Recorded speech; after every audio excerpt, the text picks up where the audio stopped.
Você também pode ser um importante agente nessa luta se cadastrando como doador de medula óssea. Unimed Campos. Pode contar. Toda a riqueza da cana-de-açúcar é transformada em sonhos pela Coagro. Sonhos de quem produz, de quem trabalha e de toda uma região que cresce e se desenvolve. Coagro, gerando muito mais do que renda, mais que desenvolvimento, gerando esperança. Coagro, referência na produção de açúcar e etanol.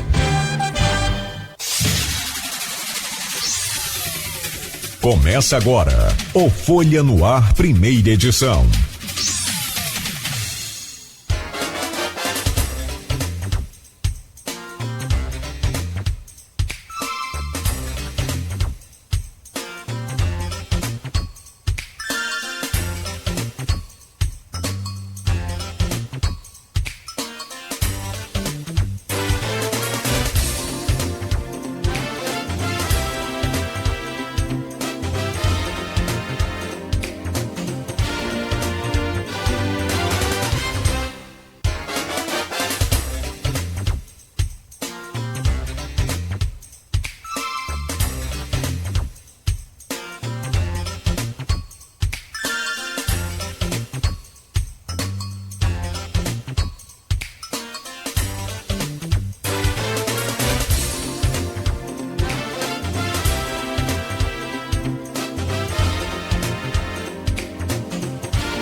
Quinta-feira, 22 de fevereiro de 2024, começa agora pela Folha FM 98,3, emissora do Grupo Folha da Manhã de Comunicação, mais um Folha no Ar. Estamos ao vivo pelo Face, pelo YouTube, pelo Instagram, você pode acompanhar esse programa daqui a pouco também em podcast e logo mais, a partir das 17 horas, tem reprise na Plena TV. São 7h08 agora em Campos. Muito bom dia, sejam todos bem-vindos. Campos que amanhece com chuva, tempo chuvoso, e a previsão, segundo o Instituto Nacional de Meteorologia, é de chuva para hoje aqui na planície Goitacá, principalmente nesse período da manhã, mas o tempo fica de nublado a parcialmente nublado no decorrer do período. A probabilidade de chuva também no período da tarde é grande. A máxima para hoje de 27 graus, mínima de 23, agora aqui no centro faz 24 graus e tem chuva aqui na área central. No programa de hoje, com a Aloysio Abreu Barbosa na bancada, vamos conversar com o professor Frederico Sá. Ele é cientista político, professor da UF e pesquisador da relação civil-militar.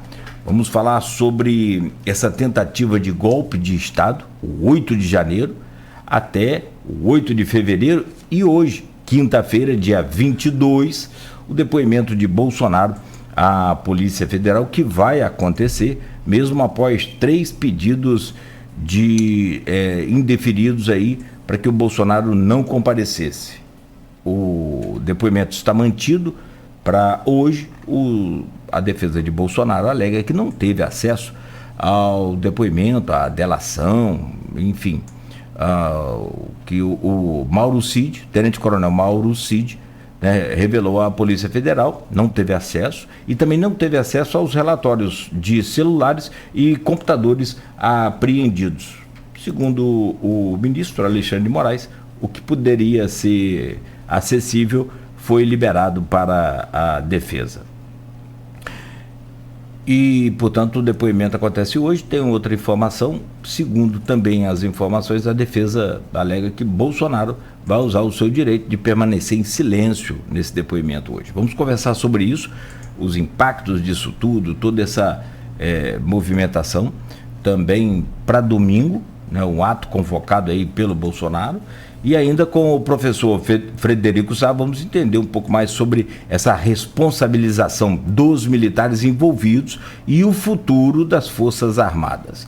Ainda hoje, o professor faz aí uma projeção das eleições a prefeito e vereador em Campos no 6 de outubro. Professor, já vamos trazer aí o seu bom dia, a sua entrevista, mas já registramos o prazer de recebê-lo aqui.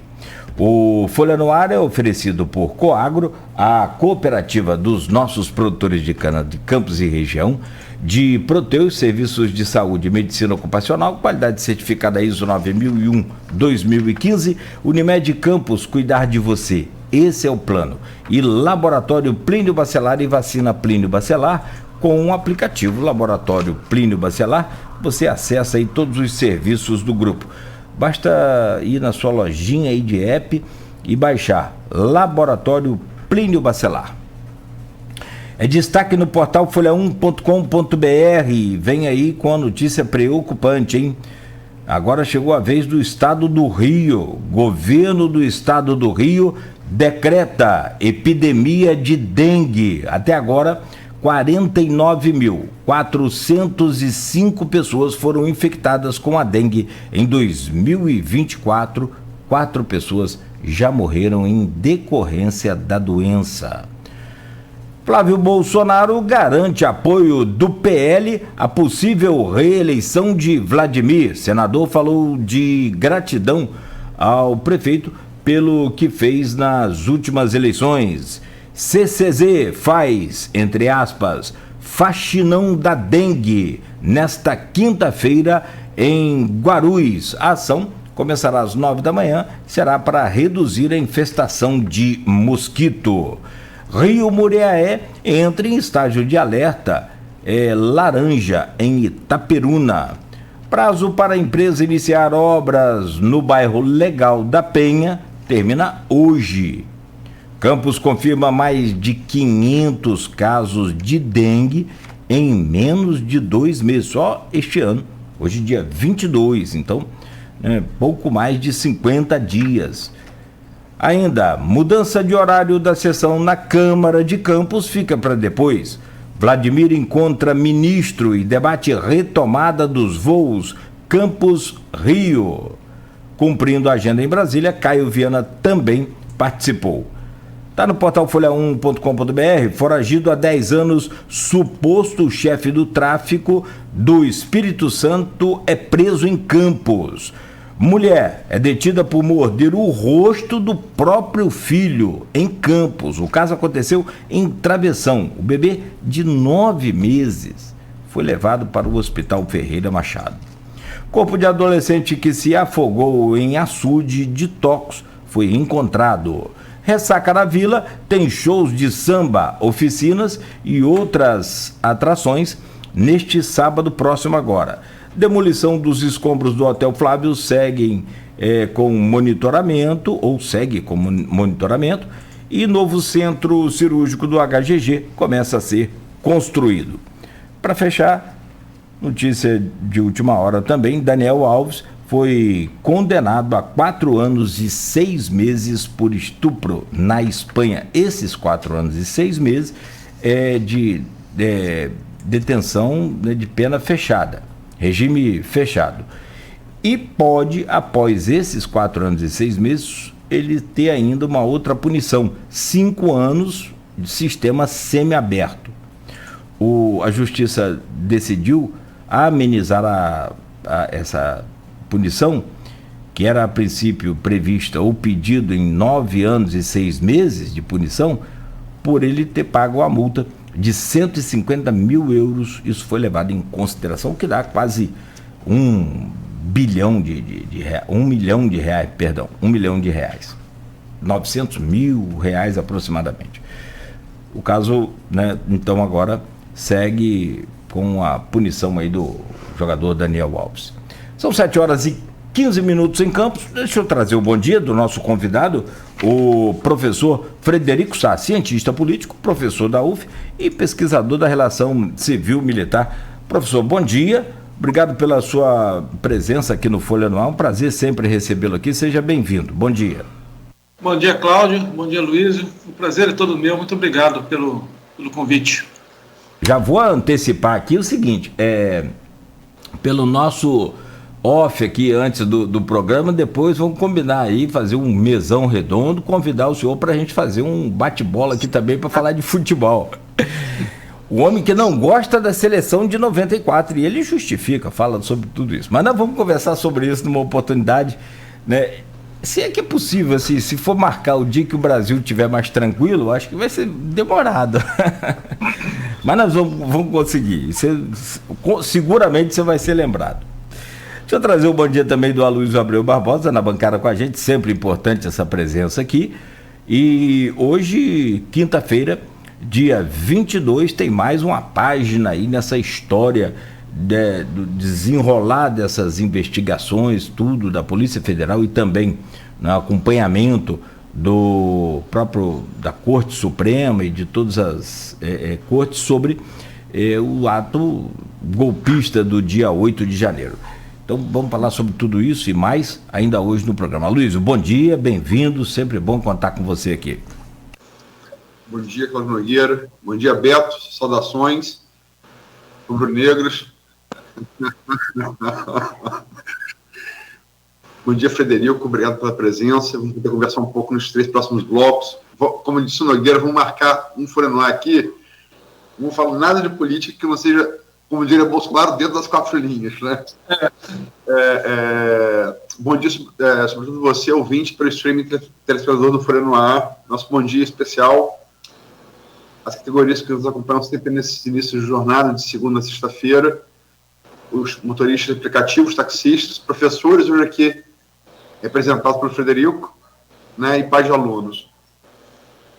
Frederico, histórico é um adjetivo muitas vezes banalizado no emprego, né? Na verdade, a gente só tem certeza da história quando a gente não estiver mais aqui, quando os postos nos contarem o nosso tempo. No entanto, talvez não seja arriscado dizer que o dia de hoje é histórico. O Brasil teve várias tentativas de golpe, mas nunca esses golpes foram julgados por um tribunal comum. Já houve casos de serem julgados por tribunais de exceção, como que Vargas fez para julgar a intentona comunista de Prestes. Tribunais de exceção, não tribunais constitucionais. Né? Não é um julgamento, logicamente, é preciso dizer a verdade, é só uma tomada de depoimento. No entanto, hoje, não só o ex-presidente Jair Bolsonaro, mas os generais Walter Braga Neto, Augusto Heleno, Paulo Sérgio Nogueira e Mário Fernandes, o coronel Cleverson Ney Magalhães e o almirante Almir Garnier depõem na Polícia Federal. O que você, como um pesquisador das relações civis militares no Brasil, espera e como você encara o dia de hoje? Bom, o principal, me parece, nisso tudo, é nós tomarmos a devida consciência de como é importante a existência de poder judiciário independente. Porque num país como o nosso, existe sempre uma tendência de achar que o chefe do executivo ocupa algum lugar próximo do lugar da divindade. Então pode fazer tudo, não presta contas a ninguém. E os outros têm que obedecer e agradecer pela graça de poder obedecer. Então a possibilidade que vemos hoje de um ex-mandatário, ainda mais com as características do ex-mandatário, com seus principais aliados e apoiadores, prestando contas à justiça, Eu acho que isso é muito importante, porque em algum momento no nosso país nós temos que levar em consideração que a justiça é para todos, né? Porque tem aquele ditado antigo que o sol é para todos, mas a sombra é só para alguns. Então, me parece que se a gente conseguir hoje marcar um posicionamento decisivo de que a justiça é para todos e que até os poderosos têm que prestar contas, né, eu acho que já será um avanço enorme. Aí, de fato, eu acho que será um marco para os anos que virão. Mas o que você espera? O Nogueira adiantou, né? Bolsonaro deve ficar em silêncio. Mas são 4 generais, um almirante e um coronel. O que você espera desses depoimentos? De substantivo, não espero nada. Eu espero, digamos assim, eu espero que o constrangimento produza resultados. Quer dizer, porque essas pessoas são pessoas acostumadas a mandar a vida inteira. São acostumadas a exigir e ter sua vontade atendida a vida inteira. Não são pessoas acostumadas a dar explicações. E não vão dar explicações hoje, mesmo porque essas pessoas têm o direito de ficar em silêncio, ninguém é obrigado a produzir prova contra si mesmo, né? Mas eu acho que o constrangimento de ter que sair de casa, intimado pela polícia, prestar um depoimento, caso contrário vai de fato ser preso, ou aquilo que, né, nós ficamos conhecendo com a condução coercitiva, com o ex-juiz e com o ex-presidente Lula, a tal da condução coercitiva, né? Então eu acho que o constrangimento é a primeira vitória, sabe? Essas pessoas estão sendo constrangidas a, como qualquer cidadão comum, prestar contas por conta de ações criminosas. Eu espero isso. Substantivamente, eu não espero nada. Mesmo porque essas pessoas podem ficar em silêncio, tem muitos advogados, tem uma série de foros privilegiados, etc, etc. Mas o constrangimento me parece que já é uma vitória que nós já temos. Nessa esteira aí de prejuízos para a imagem, essa coisa de ele alegar 3 vezes e ter os 3 pedidos indeferidos pelo Alexandre de Moraes, de não ter acesso à íntegra, tanto da delação, do depoimento lá do Mauro Cid, tenente-coronel e imediato ali de auxiliar de Bolsonaro, e também dos relatórios, tanto dos celulares e dos computadores. Isso é uma estratégia da defesa para manter a bolha unida, para manter aquela coisa de que o STF não é justo com o Bolsonaro, há uma perseguição, e aí esse atrito. Você acha que esse é um recurso só, ou ele não teve acesso a isso de fato? É possível afirmar isso? Assim, muitas pessoas falam assim, que contra fatos não há argumentos. Isso não é verdade. É claro que contra fatos há argumentos. Se não fosse assim, não existiria poder judiciário. Né? Porque tem aquela piada antiga, né? Doutor, me ajude que eu matei alguém. Aí o advogado responde assim: calma, meu filho, você acha que matou? Vamos conversar. Né? Então, assim, é claro que existe fato contra argumento. É por isso que existe judiciário, é por isso que existe legislativo. Né? Não existe a verdade, existe uma versão.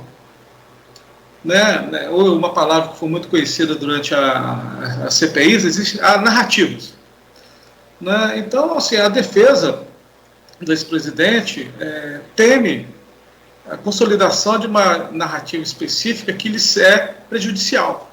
Então, a defesa do ex-presidente contra-ataca propondo uma nova uma narrativa alternativa. Somos injustiçados, somos perseguidos, etc, etc, etc. Eu não sou advogado, mas me parece que isso de que não temos acesso a tudo que foi produzido contra nós, me parece que isso é uma coisa bastante comum. Né? Afinal de contas, se você está sendo investigado, a autoridade investigativa tem uma série de coisas para a produção de provas. E ela apresenta o que ela está consolidada, o que ela tem de consolidado e que configura a prova. Se ela tem coisas que não configuram prova, ela não vai apresentar. Me parece que isso é um procedimento normal das investigações, muito embora, né, repito, eu não seja advogado, mas a autoridade investigativa não pode apresentar alguma coisa que seja meramente um indício. Tem que apresentar uma prova. O indício fica guardado, é lógico. Então, se há uma declaração de alguém no telefone celular, por exemplo, né, que indica alguma coisa que está sendo utilizado para construir um caso, mas que ainda não é prova, eu acho natural que isso não seja apresentado. Né? Mas assim, a narrativa de ser perseguido, essa narrativa é velha, né? Isso é filme velho, né? Isso é filme velho, isso é novela velha. Isso aí é coisa que a gente assiste nesses programas que passam à tarde, esses programas de fofoca, esses programas de novela antiga, né? Isso aí já é assunto velho. Frederico, vamos lá. Por que Bolsonaro deve ficar em silêncio? É bom a gente, né, esclarecer o ouvinte telespectador. O que ele alega, a defesa alega que não teve acesso à íntegra, é uma coisa específica. Ou seja, o depoimento do coronel Mauro Cid, que foi ajudante de ordens do governo Bolsonaro durante os 4 anos.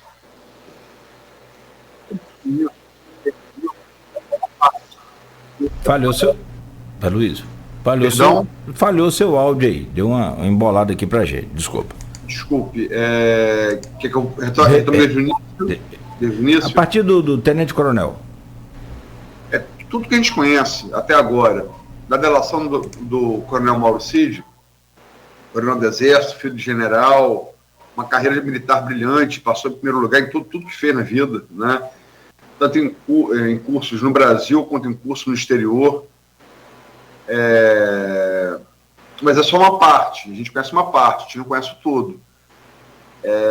Quem acompanha isso de perto, com fontes, né, no Judiciário, na Polícia Federal, no Ministério Público Federal, fala que isso está andando com o freio de mão puxado, né? Estão indo devagar. Eles têm muito mais do que eles revelam. Mas o que ocorre? Bolsonaro, a defesa de Bolsonaro, não teve acesso à íntegra da delação. Isso esse que é o ponto. E porque, tipo assim, se Mauro Cid, o que acontece? Mauro Cid falou uma coisa. Eu estive com o Frederico no programa Folha no Ar, no dia 22 de fevereiro de 2024. E você fala que não teve, se eles provarem que você teve, isso é perjúrio. Pode ser preso. Né? Qualquer situação que Bolsonaro negue em relação à delação do Mauro Cid e a Polícia Federal ou o Ministério Público Federal puderem provar que aconteceu, coloca Bolsonaro em crime de perjúrio. Né? É bom lembrar que Bill Clinton, presidente dos Estados Unidos, nos anos 90, ele quase foi deposto do cargo, perdeu o cargo, não foi porque teve relações sexuais com a estagiária na Casa Branca. Foi porque ele disse em juízo que não teve. E a estagiária apresentou um vestido manchado de sêmen dele. E a discussão, por mais surreal que possa parecer, nos tempos de Daniel Alves, justamente condenado ontem, ele disse que a discussão virou: um sexo oral para mim não é sexo é só intercurso. É besteira, mas ele quis dizer que ele não mentiu. Né? Então, mentir em juízo, para qualquer cidadão, é um crime grave. Então, esse porém. Bolsonaro não é um cara muito contido no que fala, né? Não é famoso por isso. E se ele falar algo que Mauro Cid falou que existiu, ele fala que não existiu, e se a Polícia Federal e o Ministério Público Federal provarem que aquilo aconteceu, ele está enrolado. Como é que você vê essa casca de banana para o ex-presidente? Olha, o tenente coronel Cid, ele digamos assim, ele é a bomba relógio dessa história toda, né? Porque era um profissional que estava desfrutando da intimidade do poder, né? Então, de fato, não se sabe o que tem ali, né? Assim, e me parece que nem o ex-presidente sabe, né? Então, assim, muito da preocupação do ex-presidente é porque exatamente ele não sabe o que tem ali, né? E é uma coisa que é imprevisível. Né? Ainda mais nós levamos em consideração que o tenente-coronel Mauro Cid, como ele foi, digamos assim, em algum momento ele foi rifado, né? Ele, muito provavelmente, ele colocou tudo para fora. Né? Porque essas pessoas, elas têm que sentir, quando eu digo essas pessoas, eu estou falando assim, militares, né? Eles têm uma percepção de que no cumprimento de uma missão existe uma relação muito íntima de confiança entre todos os envolvidos, né? Então, o chefe não pode abandonar o subordinado. Né? Então, se o chefe abandona o subordinado perde a lealdade com o chefe. Isso é uma coisa muito séria. Então, nós não sabemos o que vai vir de retaliação. É imprevisível. É imprevisível. Quando você fala de retaliação, você se refere a quê? Nesse caso, é falar a verdade. Nesse caso específico, é falar a verdade. Você... Quer ver, né? Porque, olha só. Eu estou conversando com você. Né? Uma coisa é eu falar para você o que é a verdade. Uma coisa é eu falar para você o que eu acho que é conveniente de falar. Né? Outra coisa é eu interpretar o que você falou e te responder a partir de uma interpretação muito subjetiva que eu tenho. Essas três coisas elas estão envolvidas nesse depoimento do Mauro Cid e nessas mensagens, nesse telefone e tal. Então, na hora dos depoimentos dele, ele vai estar falando a verdade, ele vai estar falando as impressões da verdade, ele vai estar falando a interpretação dele da verdade, porque essas coisas todas elas andam em conjunto, não dá para você separar uma coisa da outra. E numa situação dessas, em que ele provavelmente se sentiu rifado, é muito provável que ele, digamos assim, que ele tenha a mão um pouco mais pesada na hora de proferir os depoimentos dele e de apresentar o que ele supostamente considera como sendo prova. Aqui no grupo de WhatsApp, professor Frederico Sá, cientista político e professor da UF, às vezes a pessoa está ouvindo o rádio e, né, não tem a imagem aqui pelas redes, né? Então é bom a gente identificar aqui aleatoriamente. Tem várias perguntas, tem uma aliás são duas, da professora também, e hoje do governo de Vladimir, Auxiliadora Freitas. Presidente da Fundação Cultural Jornalista Oswaldo Lima. Isso aí, FCJ, a Fundação Cultural Jornalista Oswaldo Lima. Obrigado, Aloysio. O golpe foi fracassado, ela afirma. Entretanto, com a operação da Polícia Federal, que mira Bolsonaro e militares, ganha uma repercussão nacional e internacional potente. Segundo o que temos acompanhado, a ação da Polícia Federal mostrou que o golpe planejado estava muito mais avançado do que se imagina.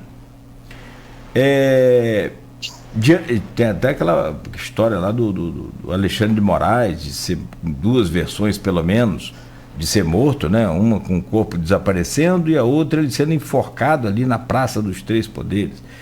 Diante disso, o que de concreto legalmente podemos ver acontecer com os envolvidos no caso? Eu tenho um complemento aqui. Existem vertentes, até entre o mundo jurídico, que o golpe não se concretizando não poderia ser considerado crime. Afinal, planejamento de golpe de Estado e sua execução, como ocorreu no 8 de janeiro, é crime? Bolas, assim, né? Se eu planejo um crime, eu sou culpado do crime de formação de quadrilha. Se eu tento matar alguém e não consigo, eu sou culpado do crime de tentativa de assassinato. Se eu derrubo um regime político legalmente estabelecido, eu sou culpado de um crime. Se eu planejo derrubar um regime legalmente estabelecido, eu, no mínimo, sou culpado de formação de quadrilha. Não me parece que haja sobre isso muita dúvida, porque o crime de golpe de Estado é o mais grave crime possível, porque ele mexe com todo o ordenamento político, social e pessoal. Porque imaginem vocês, se o golpe de Estado dá certo, quantas pessoas a partir de 9 de janeiro de 2023 já teriam sido presas, assassinadas ou torturadas em nome daquele golpe? Centenas, provavelmente. Então, você planejar a prisão, a tortura e o assassinato de centenas, talvez milhares de pessoas, como é possível que isso não seja crime? Né? E aí essa coisa de que eu tentei matar, mas não consegui, portanto não sou culpado de nada. Assim, anos atrás, eu já dei aula em faculdade de Direito, quando eu dava aula em faculdade particular. Eu me lembro que, preparando uma aula dessas, aí, anos atrás, eu estava lendo sobre direito, a origem do direito, acho que da Suméria, em alguma civilização do Oriente Médio. Nessas regiões, isso se aplicava, eles tinham essa percepção, não consegui, então não aconteceu nada. Mas aí vem direito romano, vem direito liberal, não é mais assim que funciona, né? Não é possível, você não pode, em nome da liberdade, organizar-se para destruir a liberdade. Você não pode, em nome dos direitos da democracia, conspirar para destruir os direitos da democracia. Isso não pode. Isso, inclusive, até está previsto na Lei de Segurança Nacional. Né? A última Lei de Segurança Nacional é de 1983. Eu não tenho certeza se ela ainda tem vigência. Não tenho certeza. Mas a Lei de Segurança Nacional ela foi editada pela primeira vez em 1935 e foi sendo reeditada várias vezes aí até a década de 80. Eu não tenho certeza, a última edição é de 83, eu não tenho certeza se ela ainda está em vigência. Mas em todas elas se prevê como crime atentar contra o Estado Democrático de Direito. Porque quando você mexe no Estado Democrático de Direito, você mexe em tudo. Você mexe do ordenamento político até dos crimes aqui que acontecem na rua, batedor de carteira e tal. Você mexe em tudo.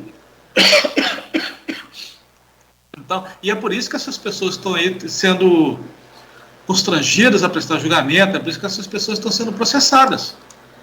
Né? Então, não é possível que só as pessoas que invadiram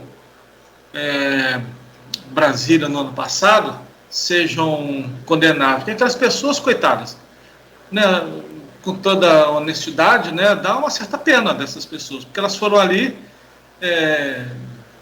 embarcaram, a maioria delas pelo menos, né, numa ilusão de patriotismo, tendo em vista que o brasileiro não conseguiu ativar o patriotismo em nenhum momento da sua história, pelas vicissitudes da nossa formação, né, nós somos filhos da Casa Grande e da Senzala, afinal de contas, e a República nasceu com um golpe de Estado. Então nós não tivemos aí muita oportunidade para poder desenvolver civismo. Então o nosso civismo é esse civismo de Casa Grande. Civismo de Casa Grande e Senzala, né? Civismo de Pelourinho. Então assim, não pode ser só essas pessoas, a bucha de canhão, que vai ficar 15, 17, 20 anos presa. Né? Onde estão os chefes deles? Né? Onde estão os chefes deles? Essa turma é responsável direta por esse negócio. Porque, vejam, eu estou falando demais, porque qualquer coisa vocês, por favor, me cortem. Por favor. Porque, assim, até a década de 60, 70, existia uma modalidade de golpe militar na América do Sul. Que, assim, o militar dá o golpe, bota a tropa na rua, tanque na rua, prende jornalista, acaba com as liberdades civis e reforma todo o judiciário. Fecha o Congresso, exatamente. É uma modalidade de golpe. Essa modalidade de golpe foi substituída. Né? Nós tivemos uma manifestação dessa muito clara com a Dilma Rousseff. Entretanto, o que não se modificou é que, para que um golpe tenha sucesso, é necessário que haja amplo acordo entre as elites e o povo. Ou seja, as pessoas têm que concordar com isso. Então, o golpe contra a Dilma tem a gravação famosa do ex-senador. É preciso um acordo com o Supremo, com todo mundo. Então, o acordo foi feito. O mesmo Supremo que hoje está aí apertando o ex-presidente da República é o Supremo que deu a bênção para o golpe contra Dilma Rousseff. Exatamente o mesmo Supremo. Né? Porque naquela época houve um acordo entre todas essas elites e a população, né? Aquela época de bater panela na janela de casa e tal,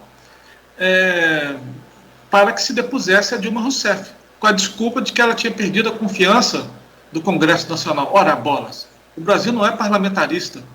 Perder confiança do Congresso não é motivo para impeachment. Né? Então, o nome disso aí é golpe. Tá? Agora, no caso recente, as instituições não concordaram. E a instituição que opôs mais veementemente a esse processo de erosão democrática foi o Judiciário. Né? Porque o Judiciário não topou um golpe contra as instituições. Nem o Judiciário, e aí temos que. Né? Nem o Judiciário, nem a imprensa, ou pelo menos uma parte da imprensa. Né? Porque a imprensa mais conservadora abraçou alegremente a ideia de golpe e estava torcendo para que acontecesse. Né? Não é o caso de citar nomes aqui, mas quem assiste TV sabe. Né? Mas houve oposição decisiva do Judiciário e de uma parte importante da imprensa e da população. Por isso não deu certo. Além, né, dos Estados Unidos não terem concordado. Né? E mesmo assim essas pessoas tentaram o golpe a partir dessa nova configuração. Ou seja, eu vou dar um golpe, mas eu que estou, digamos assim, conduzindo o golpe, eu não vou sujar as mãos. Então, vamos colocar lá a nossa massa de manobra para sujar as mãos. Qualquer coisa eu falo que eu sou inocente e que quando eu estava falando sobre derrubar o governo e o Lula não assumir, eu estava só exercendo a liberdade de expressão. Porque agora a liberdade de expressão também é outra coisa interessante, porque é uma coisa muito preciosa a liberdade de expressão. Mas agora virou desculpa tudo para qualquer coisa. Né? Então eu posso fazer, posso conclamar o golpe de Estado, que isso não é crime, isso é liberdade de expressão. Ora, bolas. Eu me recordo quando eu era adolescente e eu escutava muita piada de negro, né? Muita piada racista. Hoje não pode mais, e eu não vejo ninguém reclamar de que não pode mais fazer piada de negro porque fere a liberdade de expressão. Né? Então, assim, desculpe, né? Mais uma vez, eu acho que eu estou falando demais. Não se pode incitar as pessoas a fazer algumas coisas e depois lavar as mãos. Essa é uma modalidade nova de golpe. Não tem tanque, não tem tropa, mas você tem lá a autoridade política incentivando e você tem a autoridade militar não fazendo nada. A autoridade militar se omitiu. Os depoimentos sobre o que aconteceu ano passado são muito claros. A polícia abriu as portas. Abrir as portas, eu estou falando do ponto de vista, é uma metáfora, né? Mas não houve intervenção. Por outro lado, se você observar em qualquer lugar, em qualquer cidade do nosso país, se você olhar ali, se de repente, né, vamos imaginar numa cidade grande que 50 pessoas de uma comunidade pobre, 50 pessoas negras de uma comunidade pobre, se essas pessoas resolverem andar pelo centro da cidade, todas juntas em grupo, vai dar problema. Vai dar problema. Vão achar que vai ter arrastão, vão achar que vai ser isso, vai ser aquilo, vão chamar a polícia. Não é? Enfim, digamos assim, se é para todo mundo obedecer a lei, todo mundo tem que obedecer a lei. Se é para manter o sistema político e social, tem que se manter o sistema político e social. E ponto final. Né? Golpe de Estado é crime. Tentativa de golpe de Estado é crime. É o maior crime que existe. É o maior crime que existe. Porque o golpe de Estado, você está potencialmente matando milhares. Milhares. Isso é uma coisa muito séria, uma coisa muito grave. E que parece que as pessoas estão brincando de patriotismo. Isso é seríssimo, seríssimo. Isso não pode ser levado como uma chacota ou como uma galhofa. Isso é muito sério. Federico, deixa eu fazer contraditório, é sempre necessário, tanto no ordenamento jurídico quanto no jornalismo, e na vida, de maneira geral. Duas coisas. Primeira, você citou impeachment de Dilma como golpe, afirmou que foi golpe. E falou por que perder apoio parlamentar não leva no regime presidencialista necessariamente o presidente ser deposto. Logicamente que leva numa república parlamentarista. Porque se depois parlamentar, você acabou o governo, só convoca a nova eleição. Mas é uma curiosidade que eu sempre tenho. Por que o impeachment de Dilma foi golpe e o de Collor de Mello não? Porque é o mesmo motivo, perdeu apoio popular e apoio do Congresso, enfrentou manifestação de rua e foi deposto. E o crime pelo qual Collor foi acusado foi inocentado, foi um fit-elba. O crime pelo qual Dilma foi acusada foi inocentada, que é a famosa pedalada jurídica. Então, por que um foi golpe e o outro não? E o segundo porém,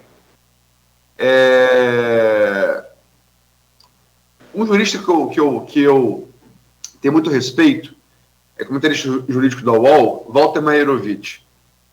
Ele é ex-magistrado aposentado e jurista, né? E está longe de rezar na cartilha bolsonarista de Visgandra, de André Mendonça, de Cássio Nunes Marques, de Marco Aurélio Mello. Me parece até, pelo que eu posso apreender dele, um camarada progressista, né? No entanto, ele disse, com base só na interpretação técnica do direito que ele fez como jurista, você falou aqui, e Nogueira também, você tinha, em relação ao Alexandre de Moraes, você poderia prendê-lo, matá-lo e sumir com o corpo em Goiás, ser um batalhão de operações especiais, ou enforcá-lo com um guindaste ceiçado em praça pública, né, na Praça dos Três Poderes. E Walter Mairovich coloca, a partir daí, Alexandre de Moraes não tem imparcialidade para julgar Bolsonaro. E como você vai julgar alguém que ameaçou te matar e erguer seu corpo na Praça dos Três Poderes? Então são duas perguntas. Por que o impeachment de Collor, o impeachment de Dilma foi golpe e o de Collor não? E o segundo, Alexandre de Moraes, Alexandre de Moraes, no seu juízo, tem imparcialidade para julgar Jair Bolsonaro? Eu acho que, começando pelo final, eu acho que o ideal seria se declarar impedido. Né? Eu acho que o ideal seria isso. Né? Porque, evidentemente, que ninguém tem sangue de barata. Né? A tendência é que ele julgue essas coisas com digamos assim, para ser gentil, com uma certa veemência, tendo em vista que, eu sou o juiz do cara que ameaçou me matar. Então, eu acho que há uma tendência de que esse julgamento não seja lá assim tão imparcial. Então, eu acho que o ideal, de fato, é que ele se declare impedido. Tá? Agora, eu não sei como é que funciona no STF, se ele se declara impedido, para quem isso vai. Isso eu não sei. Tá? Eu não sei como é o sorteio, não sei como é que roda entre os membros do Supremo esses processos todos. Talvez, aí de novo, né, isso é apenas uma especulação, talvez ele tema que o processo saindo das mãos dele vá para um outro juiz que não tenha tanto conhecimento do caso ou que esteja menos comprometido com a punição dos responsáveis por esse golpe. Não sei, né? Mas me parece, repito, que o ideal é que ele de fato seja, que ele se declare impedido. Eu acho que o melhor é que isso aconteça. Para que não se diga no futuro que ele fez a mesma coisa que o ex-juiz Sérgio Moro fez. Né? Era o responsável pela investigação, trabalhava junto com o responsável pelo julgamento. Né? O que em qualquer lugar do mundo configura a anulação de processo. Quem julga não pode trabalhar com quem acusa. Né? Isso não pode acontecer. Agora, com relação ao Fernando Collor de Mello, se eu não estou enganado, isso faz muito tempo e assim, tem muito tempo que eu não penso sobre o Fernando Collor de Mello. Na época do Fernando Collor de Mello, estava envolvido, eu tinha até esquecido essa história do Elba, eu não lembrava disso mais. O que eu me lembro muito da época era a história que envolvia o financiamento de campanha com o PC Farias. Me parece que, de novo, Tem muito tempo que eu não penso nisso e essa informação não está clara na minha cabeça. Eu me recordo... O Fetielba, só para o ouvinte, esse excedente, esse resto de sobra de campanha... Sobra de campanha, é verdade. Teria se materializado na compra do Fetielba. Então, o Fetielba, não o Fetielba, que o Fetielba teria sido comprado com esse dinheiro que ficou de sobra de campanha. Então, essa era a acusação. O Fetielba foi o pedalinho do Fernando Collor de Mello. Exatamente. Foi o pedalinho do Fernando Collor de Mello. Então, eu lembro que tinha a história dos restos de campanha, tinha a história do financiamento de campanha, tinha a história do Caixa 2 e do que o falecido PC Farias estava fazendo e como ele estava envolvido com isso como tesoureiro da campanha. Em algum momento o PC Farias foi assassinato, né? A foto dele morto no motel, uma coisa horrível, foi divulgada aí amplamente, até uma foto bastante esquisita, né? Porque foi divulgado na época que ele matou a moça que estava com ele e cometeu suicídio depois, só que a arma estava numa posição muito estranha na cama. Foi uma coisa muito... Envolveu depois o irmão do Fernando Collor de Mello, a cunhada, né? Enfim. Pedro Collor de Mello e Tereza Collor de Mello. Exatamente. Assim, então, eu me recordo disso, tá? E eu me recordo que estava sendo investigado, e que, numa CPI, inclusive, e que, para evitar o impeachment, Collor renunciou. Né? Então, digamos assim, do ponto de vista estritamente técnico, me parece, posso estar enganado, repito, tem muito tempo que eu não penso sobre isso, porque esse negócio está muito vago na minha cabeça. Me parece que, tecnicamente, Collor renunciou. Muito bem, assim, dias antes do resultado do relatório da CPI, salvo engano. Mas eu não me recordo na época se houve algum tipo de prova ou de julgamento concretizado. Mas eu certamente me recordo, tendo em vista a conexão que a gente está conversando aqui, golpe no golpe, golpe no golpe, é que eu me recordo que na época havia consenso de que ele tinha que sair.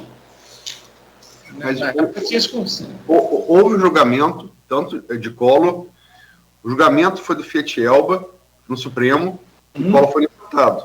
Houve um julgamento. Posterior à abdicação dele, né? A renúncia dele. Mas houve. Foi posterior? Foi. Verdade, não lembro. Foi posterior, tá. Então, assim, tecnicamente, eu acho que ele renunciou antes de sofrer impeachment. Ele renunciou para não sofrer as consequências do impeachment, que entre elas está a inelegibilidade. Exato. Isso não foi aplicado a Dilma num contorcionismo jurídico inexplicável do então presidente do Supremo, Ricardo Lewandowski, hoje ministro da Justiça de Lula, né? Pro jurista... O que presidiu a sessão do Supremo que conduziu o impeachment da Dilma? Por princípio constitucional, quem conduz a sessão que vai votar o impeachment, em última instância, primeiro passa na Câmara e depois no Senado. Então, na última votação, que é a Câmara Alta, o presidente daquela votação, por princípio constitucional, não é o presidente do Senado, é o presidente do Supremo Tribunal Federal. Nossa, eu queria só voltar um pouquinho só nessa questão do Fernando Collor de Mello, porque é o seguinte, na época do impeachment do Fernando Collor de Mello, ou da renúncia do Fernando Collor de Mello, o Brasil tinha saído da ditadura ali outro dia. Então, assim, naquela época, nada entre nós ainda estava minimamente consolidado em termos do que nós estamos fazendo aqui, em termos políticos. Tá? Aquilo ali ainda era terreno movediço.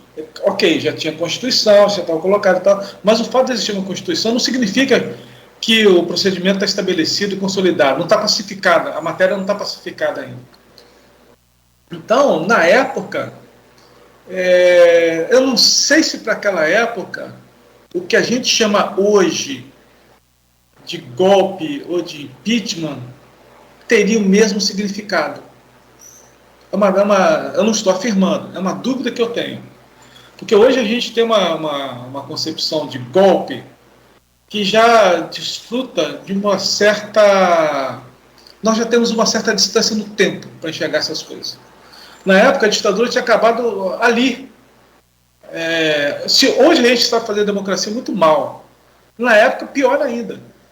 Então, naquele momento, eu acho que o que aconteceu com o Fernando Collor transitou num terreno movediço entre impeachment e golpe. Eu não sou capaz de afirmar que foi um golpe de Estado contra o Fernando Collor de Mello. Eu também não sou capaz de afirmar que foi um impeachment legalmente estabelecido contra ele.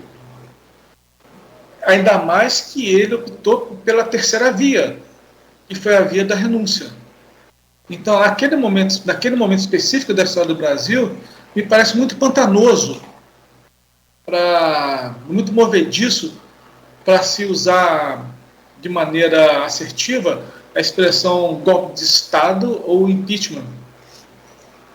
Eu sei que isso parece que eu estou ficando em cima do muro, mas eu não quero ficar em cima do muro, é porque eu me sinto realmente afundando no atoleiro ali das incertezas da época. Eu me recordo que na época eu tinha uns 20 anos de idade, né? Eu já não sou jovem, né? Eu tinha uns 20 anos na época em que isso aconteceu, né? E eu me recordo que era uma confusão muito grande no nosso país. A gente tinha acabado de sair do governo Sarney, em que a inflação era 86% ao mês. Você entrava no mercado, o preço do produto estava um, na hora que você saiu o preço estava outro. Tinha o profissional da maquininha, né, que remarcava os preços. Uma coisa que hoje em dia quem tem aí 30, 40 anos não viu. Então, assim, é uma época do Brasil, talvez o Cláudio se recorde disso, mas o Cláudio é mais novo que eu, né? Então, era uma época. Não se engana, não. Só o Cláudio, ele diz que não pinta o cabelo, não. Ele é corredor também, né? E sabe que na corrida a pessoa tem um nome de guerra, né? O nome de guerra dele na corrida é Lincoln, porque ele vai correndo, escorre aqui, preto, e aquela barba sem bigode. Pois é, eu estou precisando pintar o cabelo também, porque os cabelos brancos estão me denunciando. Então, assim, era uma época em que a gente não sabia o que estava acontecendo no país. A gente não sabia. Né? E, então, a deposição do Collor, na época, eu me recordo perfeitamente, parecia ser a coisa certa a fazer. Para vocês terem uma ideia, na época, o Partido Progressista do Brasil era o PMDB. Né? Ninguém sabia. O Leonel Brizola, na época, era uma pessoa muito temida, mais temido do que o Lula. É preciso lembrar, para ser justo com a história, que Brizola apoiou Fernando Collor de Mello. Pois é. O filhote da ditadura, né? Nas palavras do Leonel Brizola.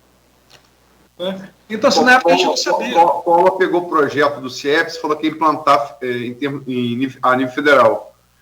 E aí trouxe Brizola para perto dele na hora que ele já estava perdendo muito apoio, né? Só para ser justo com a história. Então, assim, a gente não sabia do que estava acontecendo na época. Então, assim, de novo, a sua pergunta original, se o que aconteceu com o Fernando Collor foi golpe ou não foi golpe, a minha resposta é não sei. Eu não sou capaz de dar uma resposta sobre isso, tendo em vista o momento que a gente vivia no Brasil. Mas eu sei que o que aconteceu com a Dilma foi. Porque hoje a gente já tem uma percepção maior de distância para poder julgar essas coisas. Só em relação, até fazendo uma análise com o Sérgio Moro e o Maierovic, e o Alexandre Moraes, a partir do que disse o Maierovic, assim, palco da Chico da Francisco. O princípio de qualquer democracia é isonomia no tratamento jurídico, né? Qualquer democracia. Você julga o dono do banco como você julga o lixeiro, né? Tem que ser. Então, assim, eu falo isso porque, assim, houve apoio popular, houve perda de apoio parlamentar, houve uma manifestação de rua, que, no mesmo processo, levaram o impeachment de Collor e de Dilma. O problema, na verdade, na minha modéstia entender, é de sintaxe. A gente usa impeachment, que é um anglicismo, é uma coisa feita para derrubar rei. Vem da Inglaterra, né? Toda América que fala castelhano, América Espanhola, chama de juicio político. Julgamento político, que de fato é, né? De fato é. Eu só me preocupo, tipo assim, o PT apoiou o impeachment de Collor, não foi golpe. O PT foi apoiado do poder com Dilma, aí é golpe. O critério não pode ser o PT, que o PT apoia ou o PT é vítima, né? Claro. Assim, eu tenho um problema com essa coisa de julgamento político, porque é uma coisa que depende muito de quem é que tem a chave do cofre. Então, num país, ainda mais num país como o nosso, né, que é um sistema, a gente chama de presidencialismo de coalizão, e as coalizões, tendo em vista a fragilidade dos partidos, normalmente são coalizões fisiológicas, você tem apoio político se você distribui dinheiro de emendas. Se você não distribui dinheiro de emendas, você não tem apoio político. Então, não há um compromisso programático.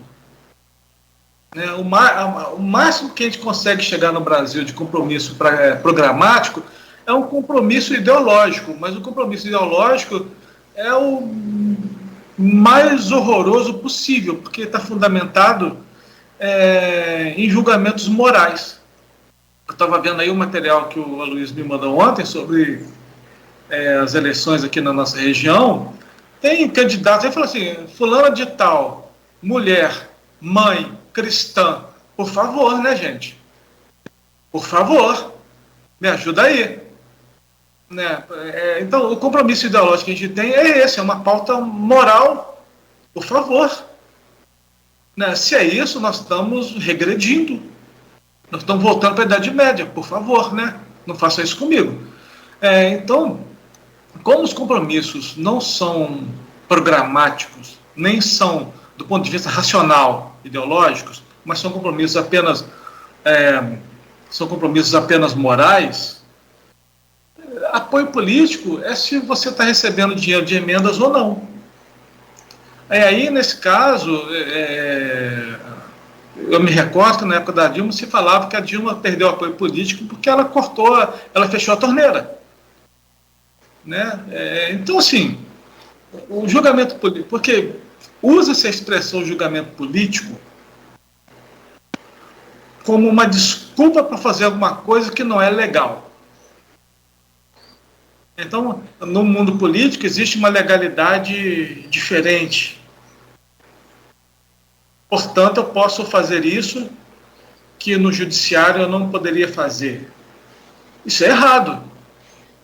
Isso é meio que um pouco das frustrações que nós percebemos quando há alguma CPI. Eu sempre assisto CPI pelos motivos errados, ok? Eu assisto CPI com pipoca e guaraná, porque é um entretenimento maravilhoso.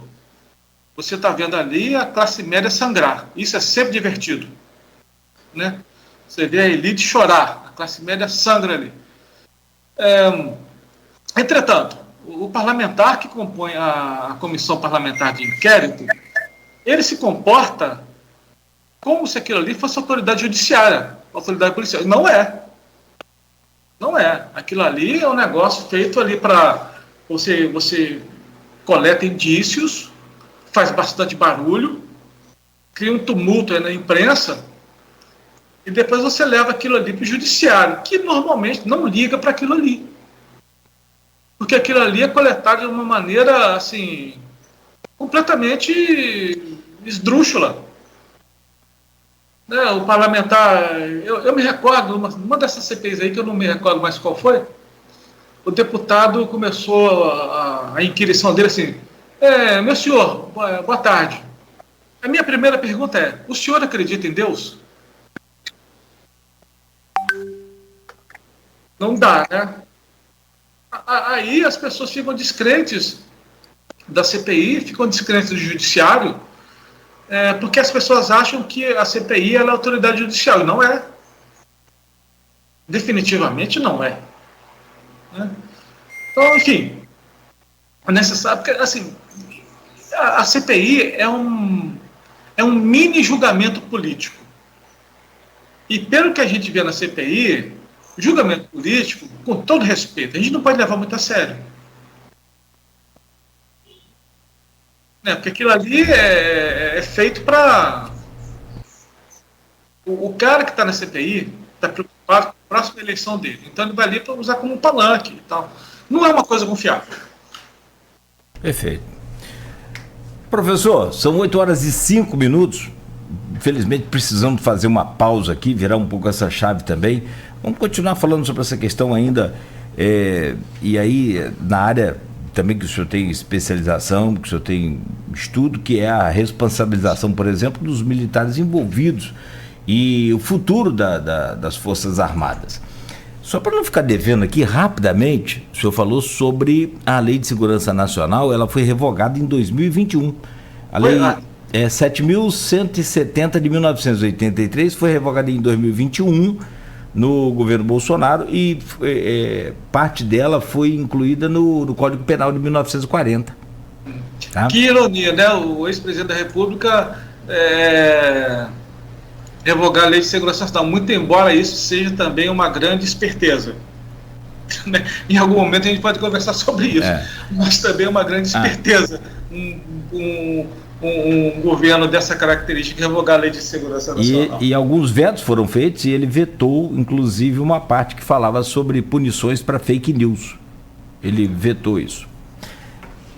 Bom, e na época da Dilma, o presidente da Câmara, deputados federais... Não, perdão, Collor foi vice-primeiro, desculpa. Isso, boa. E o da Dilma foi o Cunha, Eduardo Cunha. E do Senado era o Renan Calheiros. Só para registrar, né? Não estou fazendo juízo de nome de ninguém, de valor nenhum. Eu não lembro do Senado com Collor, mas da Câmara tenho certeza, foi Vicente Pinheiro. E daí Vicente Pinheiro, isso mesmo, boa. Minas Gerais, né? Vicente Pinheiro é de Minas Gerais, se eu não estou enganado. Eu acho que é de São Paulo, eu acho. Não sei. Por memória. Bom, minha memória está aqui na minha frente. Falecido, né, inclusive, né? O Ibsen Ferreira já faleceu, salvo engano. Eu não sei se Rio Grande do Sul, não sei agora, não sei São Paulo ou Rio Grande do Sul, mas enfim, vamos ver aqui na minha memória aqui, ó, Pai do Burro aqui. No intervalo a gente volta com informação mais precisa. Vamos lá. Bom, agora são 8h07. Rapidamente, então, para o intervalo, a gente volta a seguir no oferecimento de Coagro, Proteus, Unimed Campos, Laboratório Plínio Bacelar e Vacina Plínio Bacelar. Nesse bloco agora, gente, tem uma dica muito boa. Digo boa porque é feita por especialistas, por gente que realmente entende, né, e sabe do que está acontecendo no mercado de valores, no mercado financeiro mundial. E aí você vai perguntar sobre Bolsa de Kuala Lumpur. Os caras conhecem, sabem tudo.